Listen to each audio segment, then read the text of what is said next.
Hi, guys. Welcome to this episode of On the DL podcast. I'm Daniella. And I'm Lizeth, and we are very sleepy women. Very sleepy girls. I don't know if you guys could tell we kind of have like a different ambiance going on today. It's a bit like sleepy. It's Yeah, a bit that's the sleepy. perfect word to describe this. It's giving very cozy, very nice, very slumber party Yeah, esque. completely.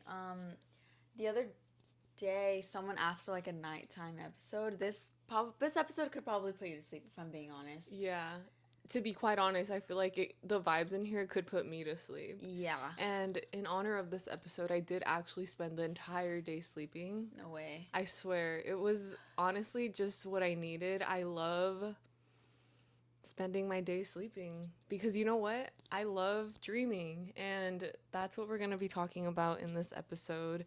If you know us, you know dreams are very near and dear to our hearts. Yeah, I feel like we both have had like really vivid, crazy Yeah. dreams in our lifetime. Mm-hmm. And like, it's just a topic that I love going into. Like, I literally grew up with my mom, like, waking up in the morning and being like, what did you dream last night? And then I would tell her, she's like, okay, let's pull out the book.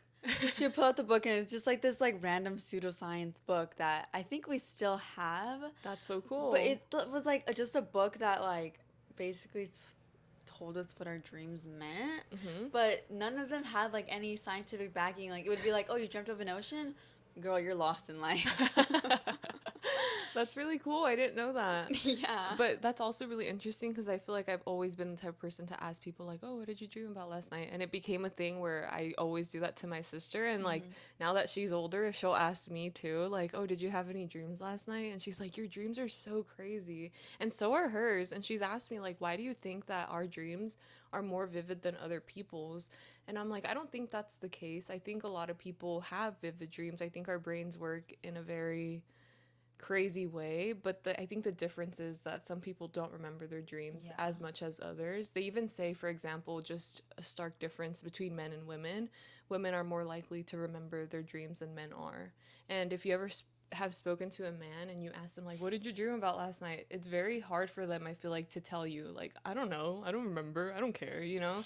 So that's why, like, I think dreams, I don't know, I just think it's a fun topic to talk about. Same here. And like personally for me, like I hate to be so like pseudosciencey and so like woo woo, but like they really do mean something to me. Like I truly feel like my dreams are just like a reflection of like my subconscious telling me like what's right and what's wrong. That's true. And in some way like it makes me feel it makes me feel like closer to like a higher being almost, because like sometimes I get messages and the truth is revealed to me in dreams. And That's actually really interesting that you say that because if we were to talk about like kind of different, I don't know if you can call them scientific frameworks or whatever, but there are some theories that say that dreams are meant to be like problem solving tools. yeah. And the way that you said that that actually happens, like there's like studies of students that, for example, are given a math problem and maybe they're not able to solve it. A week later, most of those students are able to come up with the answer in their dream, which is crazy. I'm like, how is that even possible? Like, I feel like sometimes dreams are so silly that you wouldn't think that you can actually come up with real answers like that. Yeah. But I think it's like the chemicals in your brain, like you just touch into different sectors that maybe your waking brain can't, you know? But I don't know. I think that's like one of the interesting things about dreams. I do definitely agree with you. Like, I think it tells you a lot about just like your everyday things. And more recently, I feel like I've gotten a lot of like wake up calls in my dreams. Funny enough, that's such like a, what is the Like word? an oxymoron. Exactly, a wake up call in your dream. But it's gotten me to really look at things with a different perspective and realize that some things in my life are really not there to serve me anymore. And it's okay Yeah. to let go of Yeah. those things. And we'll talk about some of our dreams too. We'll talk We'll about talk some about of our our dreams later. yeah. Yeah. But I guess just like to get us into the episode, I wanted to really learn more about just like not really the science, but like why it is that we dream. If I could ever find it, I take so many notes in this freaking thing. I'm so sorry. I should have flipped to this beforehand. Okay, this. The reason why I think dreams are so important is because on an average 80-year lifespan, we spend maybe like 10 years of that dreaming. Dreaming? Okay, how much do we spend sleeping? More than, I don't know how much it is sleeping, but dreaming a night, you spend, like, if you were to add it up, it's like worth 2 hours Yeah. worth of sleep. Let's say you sleep 8 hours a day. I don't know how much that is. I don't know how much we end up sleeping throughout our life, but I would imagine it's like 30% of our life is spent sleeping because 8 times 3 is 24, right? And if you sleep 8 hours a day, 8 is a third of 24. Oh, true. Yeah, true. That's what I think. I don't know. There might be different math to that. But yeah, I don't know. I think it just is such a significant part of our lives and we should talk about it a little bit more. Do you know the origin of dreams? Well, what I mainly did research on was like the interpretation of dreams and like historically what other cultures, what they prophesized, what they thought dreams were. And so basically like my my questions were like, what did people before think dreams were? Were they oracles, prophecies, messages? What even is the purpose of a dream? Like, what did they think, you know? Because, like, back then, they didn't have neuroscience, they didn't have, like, MRIs or anything like that, you know? Yeah. So, it basically dates back to ancient Mesopotamia with the Sumerians, back to 3100 BC. They were extremely important for divination, and they would think that it was like answers from God or answers from the gods. And so even kings would really pay close attention to their dreams. And there was a story of this one king who literally built a temple because his dream told him to. Really? Yeah. So then they were just seen as a way into other worlds, and that the soul would separate from the body, and our soul would be visiting and seeing people that the dreamer would. So they thought it was like your soul that was going outside of your body. And then in ancient Egypt, people would write down their dreams in papyrus, and that just reminds me like when I was little, and I would just like write down my dreams all the time. Yeah. My notes app is literally plagued with scattered dreams that make no sense. And it's so funny because I can't write down my dreams for how they happen because they don't make sense. Yeah. They only, like, I think I've mentioned to you before where I can see my dream and I can remember it that way. Like, I can see the sequence of events happening in my brain, but to try to verbalize exactly what that is or how it's happening, so hard. it is. So what I've opted to doing now is just like writing keywords of what happened in my dream. Like, there's one in my notes app that's literally like flamethrower, monkey crashing cymbals, New York, cathedral. And I'm like, all of that was in that one dream. And I remember it because of it, but I couldn't tell you the sequence of events in that dream. It makes no sense. Dude, yeah, if I showed you one of my notes from my dreams, like they don't make any sense. Even like reading through them now, I was like, what does this even freaking say? So who even knows? But people used to write their dreams, and I love that. people who like had really vivid dreams were like super special and super significant in Egyptian culture. Yeah, girl. We're up there. I love that.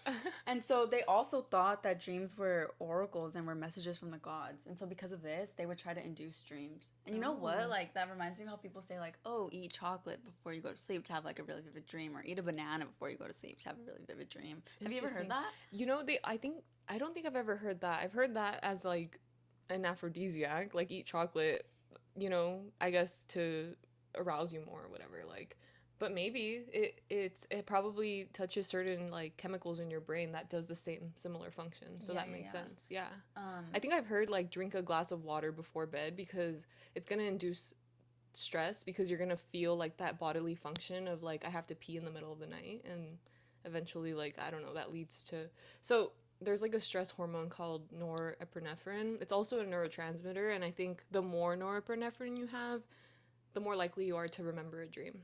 So, damn. Yeah. And so they literally had like sanctuaries and like sleep beds where you could just like special beds where you like would go to sleep to actually dream. Like it was like a special purpose. And so obviously they wanted to get like advice, comfort, anything healing from the gods. That's really, I mean, I feel like I kind of seek that through my dreams. So I'm like, that's super cool.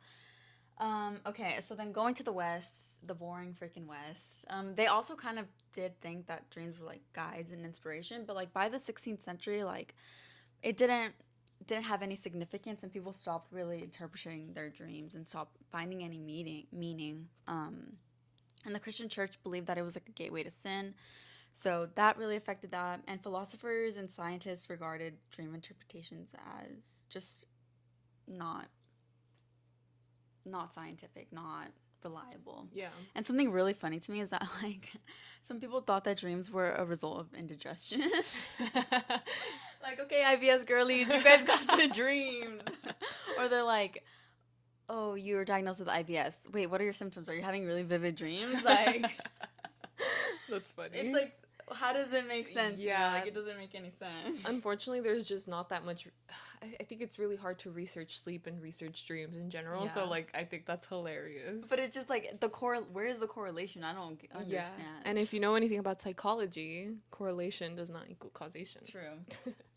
Okay, and now we're gonna talk about Freud. I didn't really want to talk about Freud because I just feel like he's a pop culture psychologist in a sense. Like pop culture has adopted him just as a meme, kind of, because obviously his psychology and like his research is like so out there, and so I mean, some of his theories are just they've been debunked and they're not true, but they're just so outlandish. I didn't want to pay any mind, but he does have a like clear footing in like dream interpretation and like using that for psychology. Yeah, he had an interesting theory about it. Yeah. Yeah, and so he's Austrian, 1839 I think he was born, but in the late 1800s that's when he like was fully into psychology and psychoanalysis. And so he did study dreams and the meaning of them in relationship to people's psyche.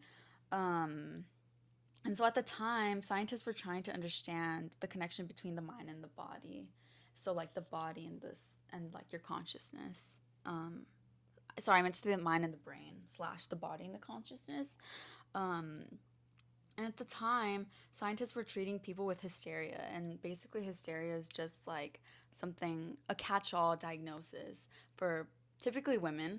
Of course. Yeah, literally. Yeah. For like symptoms of like depression, anxiety, insomnia, like basic things, right? Not basic things, but like just they needed to diagnose people with this, so like they just did. That's what happens when there's a lack of women in research and being in those positions to diagnose. They're demonized because the people primarily conducting that are men, and they don't understand the differences, I guess, between being a woman and a man. Yeah. And so that was going on at the time, like scientifically, but then he exits school and then he starts treating people with hysteria. He starts treating and studying them. But then his dad dies and he has like really crazy vivid dreams. It's like super significant. And then after that it like prompts him to like think about dreams, and then he writes his famous book, I think his magnum opus. It's called The Interpretations of Dreams. It was released in 1899, and it creates kind of like a new study of like called psychoanalysis. Psychoanalysis, sorry. And it's basically like analyzing dreams and your inner subconscious to treat like psychological conditions and symptoms like that. So he kind of like reclaimed dreams as something meaningful when like the rest of scientists were saying like, no, dreams don't matter. Like they're just something that your brain does. Yeah. And so even though he released this book, like everyone still was kind of like, okay, you. Yeah, buddy, get it out of here. Yeah, get the hell out of here. Like it don't matter. But mainly scientists, like not the general public. Right. I'm not sure what the general public thought, but scientists were like, okay, sure, buddy. Yeah, like we have more important things to be studying right now. Yeah, and so he basically just said like dreams can't be dismissed, and they're a reflection of your inner consciousness. Yeah, I think he said something along the lines of like, your unfulfilled wishes in real life come to you. Wait, no, sorry, I said that. Yeah, he said unfulfilled wishes in your real life are usually fulfilled in your sleep. So it's like, that's why he had this theory of like your subconscious mind is really important to study, because it says a lot about you and your everyday life and like maybe the problems you've encountered or the desires you have in real life like that don't come true, you'll realize in your dreams like, okay, I really want that to happen even if it's wrong, you know. And it's, I don't know how to explain it, but No, yeah, I totally agree with that. He basically said like people cope with problems in their dreams, and when you analyze them and reflect on them, you can like analyze yourself and like your mm-hmm. inner world. Mm-hmm. Um, and so yeah, although like his work has been debunked almost completely, he did kind of pave a way for like new science and a new type of psychology. And yes, I do think that like his work is a bit odd and not to be really paid attention to. Like it did pave a way. Like it did really make Yeah. an impact on psychology. And Yeah. even in AP Psych, that was like my favorite. I hate it now, but like Your favorite it was my topic? favorite topic at the time because it was just so like woo woo, and I was like whoa. Our literal t-shirts were Sigmund Freud I themed. know. It was like pink Freud. Yeah. It's so funny. Yeah, we definitely learned a lot about him, and I think even just yeah, like his theories were a little bit outlandish, but I think they're so funny and like a Sigmund like a Freudian slip, for example. Like why is it that really we say certain things? It's like our subconscious mind is pushing these naughty things forward, but I don't Like know. what are you really thinking about? Exactly. But it's like sometimes you just slip up, you know? Like you just say Do you things think? on accident. But who knows? Maybe it's true. Like maybe it's like your brain really wants, I don't know. I don't know. I just think I thought it was a really interesting topic too. Like I think it definitely shaped our beliefs and understandings of the world at the time. That psychology class that we took was really like it really shaped the way I thought, right? So I think from that I really took on the I really like learned for real, like I for real learned. Honestly, we had a lot of work in that class and I think that's why. Like I feel like the way that we were meant to do our homework like really kept it in my brain, but Mm-hmm. something that really stuck with me was just like the different sleep cycles that we went through and like learning the sciences behind all that. So, if you're interested in knowing a little bit about like when dreams happen, it's like we have our we go to sleep, right? And you're transitioning from wakefulness to sleepiness. And your first cycle is the light sleep sector, right? Your brain waves are a certain type of brain wave and whatever, and then you transition into deep sleep, and after deep sleep is REM sleep, and REM sleep is rapid eye movement sleep, and that is when your brain is dreaming. And so we tend to go into REM sleep every 90 minutes within the night, which means that like I said, it was like 2 hours of REM sleep throughout the night. And when we're undergoing REM sleep, we're in an intense state of creativity. And it's often really bizarre. And we're undergoing like goal seeking activity too. Like it kind of helps you, like when they say like chase your dreams, like I feel like Mm-hmm. that's literally like you're thinking something in your sleep. And so in your real life, like you should, if it's something like really positive that you feel like I don't know, it could be impactful. I think it's really important to take action on it in real life. And just another thing that I had learned was like one of the things that I was really interested in learning about was kind of like the origin of dreaming, like why it is that we dream as humans. And they say like this is one of the theories. I think everything for me goes back to like evolutionary perspective and like the survival of the fittest and just like being a human and whatever having to do things to survive, Yeah. right? So back in the day, back in the caveman time when the world had no electricity, there was no lights, obviously we were in the darkness for a long time depending on where you live in the world. Like that was just like a big part of our lives, and not all the time when it's dark you're gonna be asleep, but when you're asleep, so I don't know if you're gonna follow me here. This is hard for me to explain, but maybe I should just read you my notes so that I'm not like butchering it, right? Um, because we're in the dark so long, if you don't use your vision, your brain starts to okay, so imagine you're being blindfolded, right?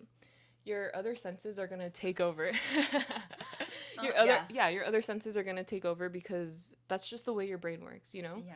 Like if you didn't have a good strong sense of It's like when people are smell, blind, they freaking their senses are like they they overcompensate. overpower. Yeah, they overcompensate with the smell, the hearing, obviously that's just like something that happens in order to make sure that we don't die. Right.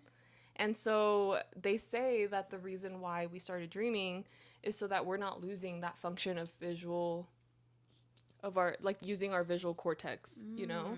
Because otherwise, like when you're sleeping and you're in the dark, you're just hearing, you're just smelling, you're just, you know, like using your other senses. So it's like a way to make sure that we didn't lose that function. Otherwise, we would die. Because if we're in the daytime then and you lost that because you're spending 8 hours a night, more than 8 hours of the night in darkness, you would lose using your visual senses? which could lead you to not have high chances of survival. Right. I don't know if that makes sense, but no, I thought that was really interesting. And so then it got me to thinking about like my own personal dreams and how they do lead you to survival, because sometimes you dream about really stressful situations, and that's like a way to cope with, okay, if I were to be confronted with this in real life, like how would I actually survive? Like what would I actually do to make sure that I wasn't in real deep danger? And one of the really crazy dreams that I had, I just realized is on my phone. Like I wanted to read it off my phone. Okay, I'm just gonna summarize this dream instead, but let me give you some context to the time that it was and whatever. This was 2017. Get Out had come out February 2017, the movie Get Out, and that was like a really like crazy movie at the time, right? And we were also learning in psychology, like I said, it really influenced my worldview or whatever. We were learning about the blue eyes theory, the blue eyes, green eyes theory, something like that, how they were more favorable in children or something like that. Do you remember that? Slightly. Yeah, something about how like blue eyes were just like favorable characteristics. Fuck, I should know that. I don't remember. But something like that. Something along the lines of like there was like a children's study and like when they were given. Oh, okay, yes. Yeah? You're starting to bring some memory back. Something like that, where like children had to choose between two different people and like one of them had blue eyes and one of them had brown eyes or something. Yeah, and the blue eyes were more favorable. They always would win, right? So that was in my head at the time. Get Out had just come out, and our school, I don't know who, I don't know. I mean, yes, maybe it is a really impactful event, but I would say it was really traumatizing. Our school simulated a funeral of children dying, our friends literally dying in car accidents. Okay, we have to talk about that in another freaking episode because that was actually crazy. No, that was actually insane. Point is that we'll get into that in another episode. Dude. Should we just talk about it now? Because I feel like that's basically really our friends died for like 3 days. Yeah. And they were nowhere to be seen. And then we had this assembly. They put up posters on their lockers saying R.I.P. Yeah. And with their faces on it and their full names, like 1999 to 2017. Yeah. And then we get called into this assembly where they simulated like a horrible car crash and just like, this is what happened if you would drink and drive, like don't do this, and like everybody was freaking out, like is it real? Nobody knew. It was insane. So that was fresh in my mind, right? You actually thought it was real? I don't remember thinking it was real. I just remember thinking it was really crazy. I think for a split second I was like, there's no way all these people died at once, you know what I mean? Well, it was supposed to be like, oh, these people were all at a party together, and then they all got in the same car with the drunk driver, and then they all died. Yeah, okay. But anyway, that's what happened. So in my dream, we were at an assembly like that because we had just had it, right? And I was with one of our friends who has greenish, bluish eyes. And we had just gotten out of the presentation, and he and I were both crying because our friend had died. Right. This is in my dream, by the way. We're in my dream life now. And one of our mutual friends was like, why the hell are you guys crying? Like, it's not that serious. And we're like, dude, like, shut up. Like, we were just mad, right? And so then I leave to a bathroom to go clean my face because I had been sobbing so much. And my friend was coming with me. And for whatever reason, I ended up walking into a classroom even though outside it said restroom, like I walked into what I thought was a restroom, but it was actually a classroom. And there's this really weird, creepy teacher that I've never seen before. And inside of it, so this was us in high school. Inside of it was not middle aged, middle school age students. Mm-hmm. So I'm like, where are we? I was just so confused as to why we were there. And I apologized for interrupting the class. We were just looking for the restroom. The guy's like, no problem. And he's like, you guys can just go through there. That's the bathroom. And so we walk into whatever is the connecting door, but it ends up just being like a closet with a bucket in it. And I guess that's one of my biggest fears, having to use the bathroom in a bucket. That's my subconscious talking to me, right? But I got a really weird feeling, and I'm like, never mind, actually. Like, I'm not gonna go. Like, let's get out of here. And then all of a sudden, the creepy teacher walks in with his creepy 12-year-old daughter and says, I've always wanted her to marry somebody with blue eyes, like to our friend. And because blue eyes are seen as superior, and him and his family had brown eyes, the teacher's family, because they were like poor people or whatever. And so, like, blue eyes were seen like with the higher social class or whatever. And he brings the girl closer to our friend, and we're like, what the fuck? And we start running. We're like, that is so weird. And they almost seemed demonic. He threw his daughter through the window like a demon. She started chasing us. You know what I mean? Oh my god. I should have just read this the way I typed it, because I feel like I was a good storyteller back then. And then we ended up splitting up, me and my friend. I'm running for my dear life, and I can't run. And at least my friend was in cross country. I was scared for them because they were actually going after them and not me. But then they started chasing him in their hillbilly green truck, and he was dodging them. And we finally get to the security guard and tell them what's going on. And the security guards start chasing them in their stupid ass little golf carts. Literally at 10 miles per hour, while this man was chasing him at like 60 miles. And eventually my friend finds me, and we got scared. We went back to the classroom, and so did the teacher. And then all of a sudden I was like, okay, we're safe. I put here, at that moment, we see the crack whore mom and demonic child breaking into my car like nothing, because they didn't see us watching. Then I'm like, hell no, we gotta burn that shit right now. My car, I'm talking about my car. The little girl literally somehow manages to open up my seat and get into it, like in my car. And she fit into it like she was, those magicians that fold into boxes. Like, that's what she did, like some type of contortionist stuff. And basically, like, she was gonna get us by being in my car. And that's when I woke up. It was okay. I feel like I did a horrible job at telling this story. Scary. It was really scary. And when I woke up, I remember, like, I ended up having to tell my friend what happened, because I was like, that is like one of the most craziest dreams that I've ever had. And to this day, I still remember it. Like, as I was telling it, I can see it happening in my brain. And when I was doing kind of just like different research, I was like, why is it that I feel like most of my dreams are nightmares? Like, most of them are scary. And it's because of our stress hormones. When you're stressed out, you're more likely to remember your dreams for whatever reason. But also, you're not going to remember like a mundane dream of you just eating a banana. I know, but like, even if you were to have like a really nice dream, like, why don't you remember those? You don't? Well, sometimes, but not as much as I remember like my scary dreams. Scary dreams? Yeah. I have had really nice dreams where I wake up and I was like, oh, me too. Like, that was so nice. Me too. I love that. But basically, 1 in 40 dreams is a nightmare. So once every 40 days, do you feel like you have a bad dream? So like once a month? A little over a month. And then it says it allows us to practice dangerous experiences to increase our chance of survival. And so in that case, like, I know that I would need to find ways to hide instead of running, because obviously I'm not a runner. Like, I can't run. Maybe that's like my way of increasing survival, being aware of what I would not be good at doing. And that's why I always say that if there were to be like a zombie apocalypse, like, I'm not fighting. Like, I'm not running. I'm not doing anything. Like, I need to figure out other ways, because it's just like not That's just not in my cards.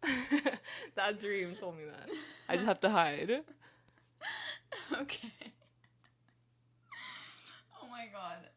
Okay, wait. Repeat that last sentence again. 1 in 40 dreams is a nightmare, and this allows us to practice dangerous experiences to increase our chance of survival. Okay. Oh my god. Ugh. Now that you, because you said that scary dream, I started thinking of my scary dreams. And today I was actually talking to this girl who I just asked her like, "Oh, do you have any crazy dreams sometimes?" Because obviously we're gonna talk about dreams. And she was like, "Yeah, like I have so many dreams of me being pregnant." And I was like, "What?" I've never dreamt of being pregnant. I've dreamt that other people have been pregnant, but Me not too. me. Yeah. And so I was like, "Whoa!" Like, I mean, she was just talking about it like in a bad light, that it was like kind of jarring, and like she kind of described it in the way that it's like it's like really hard for me to take myself out of the dream once I wake up. And so then I started thinking, I was like, whoa, that's a great way to put it, because I've had so many dreams, the exact opposite of like that, where I have friends and family who die. Like I literally have dreams where my friends and family die, and I wake up with like tears streaming down my face. And I was telling her like it's so hard for me to wake up and just like go on with my freaking day, you know? Yeah.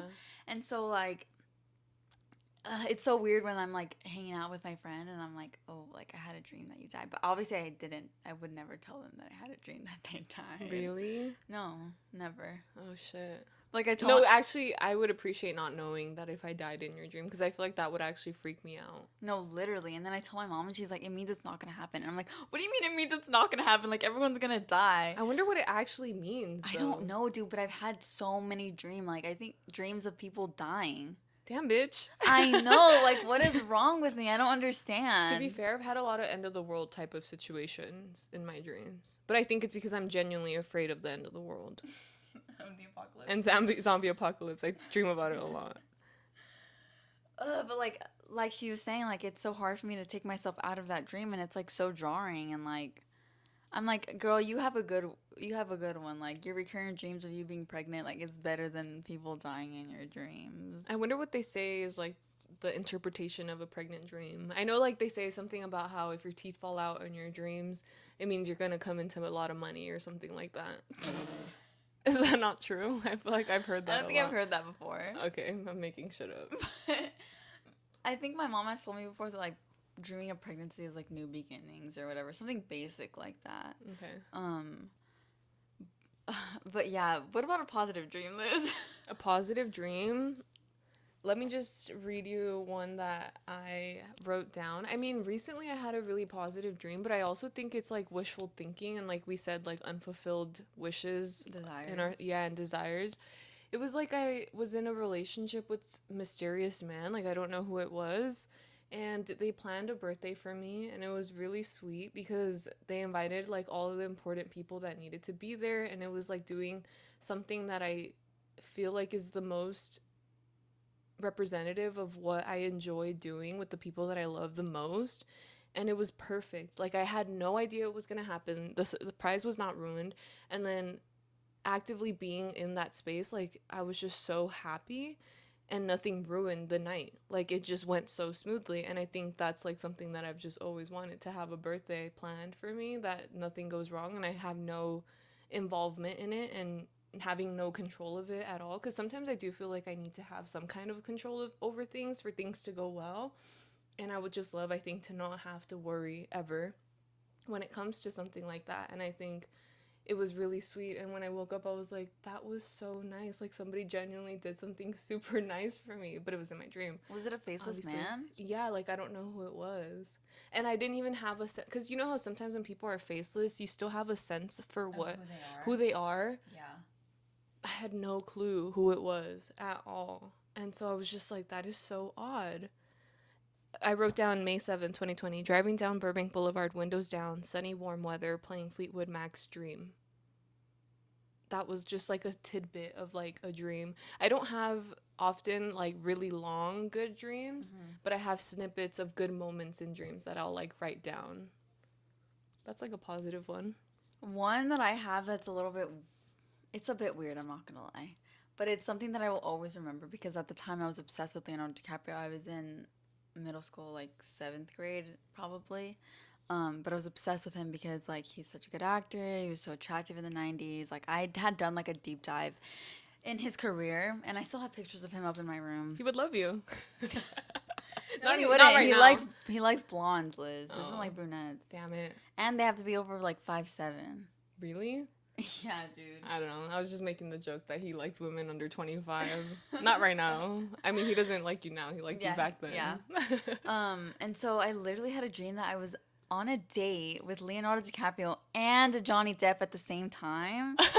And we were like at a picnic together in a park, and like it was like like I was literally dating them at the same time. Oh my god. But it was like the cutest thing ever. Like it was like, what a dream come true. Right? In your dreams. Wait, that's so funny. That's so cute. and I woke up like, wow, that was so cool. But it was like such a fangirl moment. Like, yeah. who dreams like that? Yeah. And then in your wildest dreams. Yeah, literally. Mm-hmm. I don't think I've recently had like good dreams. I've had like more stressful dreams recently. Dang it.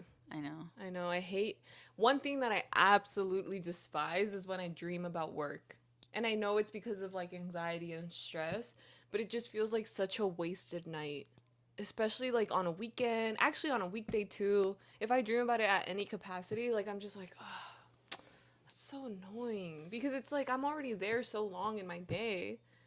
To have to spend time in my sleep thinking about it too, like that just like bugs me to the core. Like there's nothing worse than that. You want to know a weird ass dream I had about my previous job? What? So you know how it was like the receptionist / office manager? Like I started off as that. And you know how I kind of had like a little workplace crush? My escapism of the day. Yeah. Basically, like I had this dream that I was like talking to him at the front desk, and then all of a sudden like someone calls me to go back like to the back or whatever, and there's like a huge box, and the box is actually a toilet though. A huge box that is actually a toilet, and so inside of it, it's clogged. It's a clogged toilet box. And they're like, you have to unclog this. And I'm like, okay. And so I'm looking at like my work boyfriend, and I'm like unclogging this toilet, kind of like talking to him, and like, oh, I just have to like unclog this toilet really quickly. But it was literally in the middle of the office. Like it wasn't even in the bathroom. Like they sent you your assignment in a box. Yeah. Yeah. Yeah. And I woke up from that dream. I was like, what the hell was that? Like I literally had to unclog a box. But it looked so nasty, dude. Like it was literally like, ew. It was literally an unclogged toilet. What do you think that means? I think that means that you were like, fuck, this job makes me do just like stupid shit, and like I hate it so much. I really did hate it. Yeah, and you're like, but I'll do it anyway. Yeah. But I don't think I've had dreams recently. That's not true. I actually did spend a lot of time sleeping today. I'm not gonna lie. But like I don't think I went into REM sleep, or at least I didn't wake up in a point in my sleep where I was able to remember. But what's the longest you've ever slept in a day, would you say? Like 10 or 12 hours. Wow. What about you? Probably like 14, 16. Maybe I was gonna say 16, but it's so immemorable that I can't. It's not like consecutive though. No, yeah, it's like random, right? Yeah, it's like you wake up and then you're like, oh, I'm still sleepy, and then you go back to sleep. Yeah. Yeah, but I think like collectively, probably like that much. There's nothing better than that though, especially like on a hot day when like sleeping just feels so good. Sometimes, I don't know, something. Yeah, something about that. Something about like being in the warmth. It's almost like we're like reptiles and like sunbathing, and it just feels super nice. Dude, and you know what the girl said to me? The girl I was talking to, the one that was talking about like her pregnancy dreams. Mm-hmm. She said she's never had sleep paralysis. And Oh I was my like, gosh. what the heck? Like you're lucky. Like you're so lucky. You don't even understand how lucky you are. I have a lot to say about sleep paralysis, and I think one day we can have just like a strictly sleep paralysis episode. I'm getting anxiety just thinking about it. Yeah, we'll have one of those for our spooky season.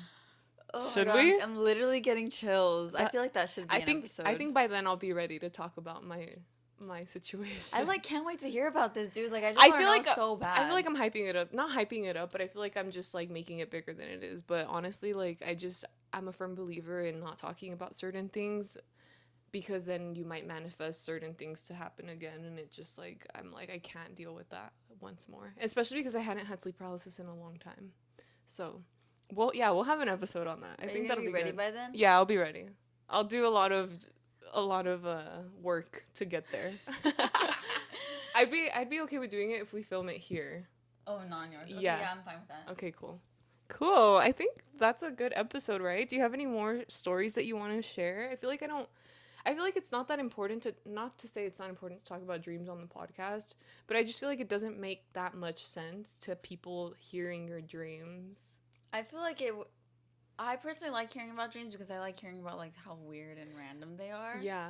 Um, but I feel like the main ones that I actually want to get into are my sleep paralysis dreams because those are crazy. Oh, okay, okay. You want to hear something weird and random that I remember from a dream? What? I was driving with my sister, and I think that we were going down a hill, and the brakes were failing in the car. I think I've told you this before. And then in my dream, it just like the car turned into like a Mario shell. And so instead of like sliding, like going in the car, we started sliding down the hill like as a Mario shell. Oh my god. And I was like, that's so cool that my brain did that, that it's like panicking that I'm not going to be able to brake in time. Also, driving in your sleep, like when you're dreaming, is such a horrible experience because you have no control and you're like, you feel like you're actually like drunk. Have you ever driven in your sleep? I think I've been in a car in my sleep. I don't think I've driven. Okay. Because I hate driving. Have you ever lucid dreamt? Yes. Oh, For sure. Also, lucid dreaming is not like just considered when you can like control your dreams. It's Yeah. when you are aware that you're dreaming. Yeah, I think that's a big misconception that people have. Yeah. But I don't think I've ever had a moment where I'm like, oh, I am dreaming. Really? I don't think so. Dude, when I was little, I just knew I was dreaming. I don't know what it was. The last thing I want to say about dreams, let me know if anybody else has experienced this, but like, have you ever seen a toilet in your dream and peed in it? Oh my God, yes. Dude, those were, oh my God. I have a story about, actually. You don't want to share it? Okay, listen. It was a stressful time in my life. My mom was about to give birth to my little brother. I was sleeping alone by myself I'm not going to say how old I was, right? But in my dream, and mind you, my mom had just bought this mattress. She had just bought a brand new bed, brand new comforter and everything in preparation for her giving birth. And that day I decided to sleep in her bed because I just was so lonely. Like I wanted to like feel close to my parents while they were at the hospital, literally. And so I decided not to sleep in my own bed. And that night, for whatever reason, I decided to dream that I had to pee. And in my sleep, I saw the toilet and I was like, okay. I let it rip. And then I woke up and I was like, oh, fuck. It was so sad. I think I was stressed out that they were going to be bringing another child into this life. What's crazy is that those dreams like are so vivid though. Like I you hate literally think it's a that. real toilet. I know, I hate that. If you see that toilet in your dream, do not pee in it. Don't fall for it. It's a trap. Fuck, dude. I know you all can relate, so don't even shame me for that. Liz, you don't know how many times that has happened to me. Girl, I And know. how now, like when I'm older, because I've had those dreams recently, but I wake myself up. I'm like, wait, that's not a real toilet. Like, let me actually go. Oh, nice. Yeah. I haven't had one of those in a long time. I think I learned my lesson. No more toilets in my sleep. But yeah, let us know your guys' weird dreams. I would love to know. Yeah, And if you have never had sleep paralysis, you are blessed. really, truly. I can't Yeah. believe there's people that haven't experienced that, honestly.